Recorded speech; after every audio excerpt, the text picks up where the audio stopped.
সব অভিভাবকদের একটাই কথা, মারাত্মক রাগী, ঠিক না বেঠিক? বাপ মা আবার এমন স্টাইলে বলে মনে হয় যে খুব গর্বিত, ঠিক না? বলে যে মারাত্মক রাগী ছেলেটা, ডেঞ্জারাস রাগী।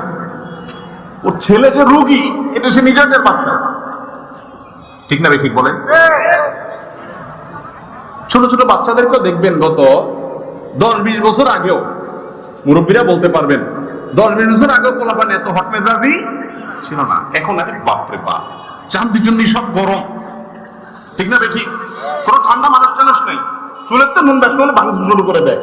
হ্যাঁ, তার সিনারিও দেখার জন্য সবাই অস্থির হয়ে যায়, ঠিক না বেঠিক? এর অবশ্য অন্য কারণ আছে। এর কারণ কি জানেননি? ওইটা আরেক রোগ। এটা হলো মোবাইলে গেমস পোলাপানকে দিতে দিতে গেমসে কি দেখে, গেমসে যা দেখে সব হলো কি মারামারি, কাটাকাটি, সামনে আসছে ঠুস ঠুস মারো, ঠিক না বেঠিক? ওই সাপের গেম যেটা খেলেন একই কথা, খাই ফেলা, সামনে যারা আছে তারাই খাই ফেলা। এই যে গোটা সমাজে হানাহানি, খুনাখুনি, মারামারি, খাই খাই, ধর ধর মার মার কেন আসছে?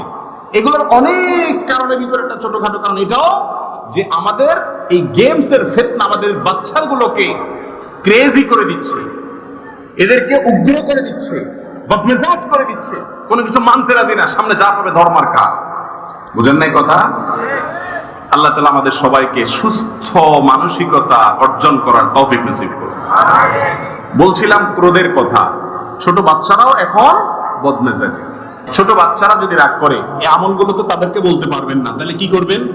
একটা পলিসি, আমল শিখেন, রুটিয়া, একটা ঝাড়ফুঁক শিখেন, পানি খাবার যাই দিবেন বদমেজাজ বাচ্চাদেরকে আউযুবিল্লাহি মিনাশ শাইতানির রাজিম 7 বার করে সুযোগে দিয়ে খাওয়াবেন, পানি ছিটাবেন, ইনশাআল্লাহ দেখবেন ওর বদমেজাজি আস্তে আস্তে কমবে। এছাড়া আরো কিছু পলিসি আছে, রাগ হলে সাথে সাথে তার কাঙ্ক্ষিত জিনিসটা দিয়ে দেন, এটা ভুল। কোন বাচ্চা সে যখন দেখে চেতলেই তো পাওয়া যায়, তখন তার চেতনটা নিয়মিত হইতে থাকে। তাকে বুঝতে দিতে হবে যে চান্দু, চেতলেই সব সময় তোমাকে দেওয়া হবে না, ঠান্ডা হও, মাপ চাও, লাইনে আসো, তারপরে পাবা।